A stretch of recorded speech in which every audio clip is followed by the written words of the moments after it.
Without further ado, Mr. Sterling Ball.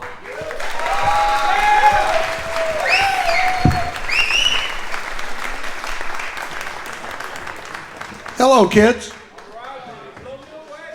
Well, first of all, I want to thank Guitar Center because this is an example of them giving their store up to give you guys a chance to meet my friends and maybe learn a little bit. The reason why Guitar Center invited us here is because Ernie Ball Music Man is celebrating its 25th anniversary of making guitars.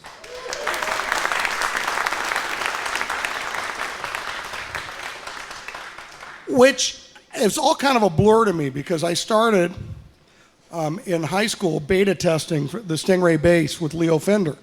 And since my dad was a Fender endorsee from 1948, my dad, Ernie Ball, rest in peace, I grew up around the Fender factory and around Leo, so it really wasn't kind of a big deal. It was like Uncle Leo. And Leo had sold Fender in 1965 because he thought he was terminally ill.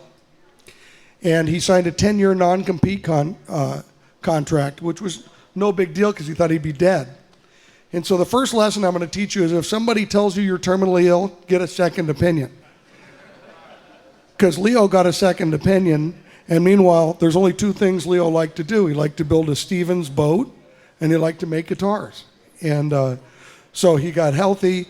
And so what Fender did, or CBS that bought Fender, what they did was they decided that all of the guys that were from Fender, these organic guys, the head of production was a country bass player, Forrest White, and they had decided that whereas these guys had taken it to a certain level to really get it better, they need to get people who were experienced in things like production. And there's a whole bunch of things about pre and post CBS, and one of the biggest things was they replaced Forrest White, who was the head of production, and they replaced him with the head of production for Waste King garbage disposals. And they made some nice guitars after that. They still make great guitars, but it was just an idea. So the Cast-Offs started this company called Music Man in secret. They actually called it Musitech. I was sneaking up at high school working with Leo on this bass. A lot of people don't realize one of the things about Leo Fender that was really interesting was that he was extremely hard of hearing. So when the Stingray bass came out, it was so bright, and it happened to come out when people started slapping like Louis Johnson.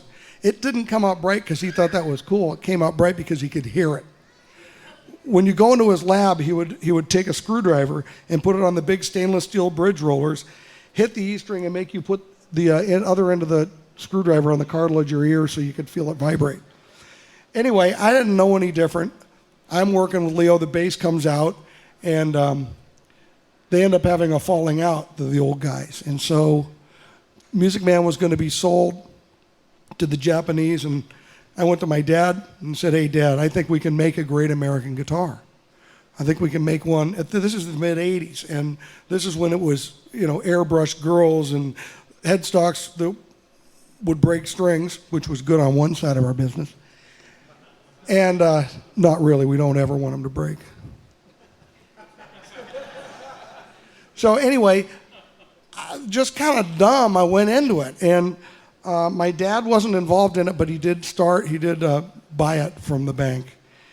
And I never really thought that I was going to come along with a guy named Dudley Gimple, who you guys may not know about, but every one of the Music Man instruments I've designed with Dudley, it's a partnership we've never had an argument, never had a cross word, and I think Dudley is, if there was anybody that's the next Leo Fender, it's Dudley Gimple. And some of the guys over here can attest to that. Jay, Dudley is a genius, and he's happy working in the workbench just like Leo. Why 25 years is important is there's only 4 companies on the wall here that have lasted 25 years. It actually is an important milestone. And where we didn't do anything anywhere near what Leo did, the fact is we've actually made guitars longer than Leo. So we didn't win anything because we didn't do Stratocaster or P-Bass or anything, but the fact that we're still here, and a lot of it is because of the customers, because of Guitar Center support, and because of the artists we have. So I'm going to bring the artists up, and we're going to do some talking and some playing now. I want to tell you that we're an American company. We're a family-owned company. We're a living wage company.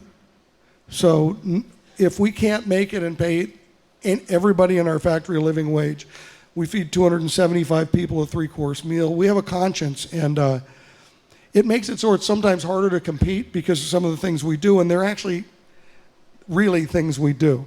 From the family aspect, none of the artists you see with us, from John Petrucci to Steve Morse to Steve Lukather, have a contract. I never thought that having a contract with somebody was a good reason to keep them playing your guitar. I thought it was performing, that what we have to do is we have to live up to their expectations and we have to grow with them. And our job is making tools for artists and listening to them. So there's no contract. To further the family thing, I was fortunate enough to be godfather of Steve's son, Kevin, of John Farrar, the drummer's son, and Luke's daughter, Lily, and all of Albert Lee's kids. So it'd be hard for them to leave because they'd have to fire the godfather.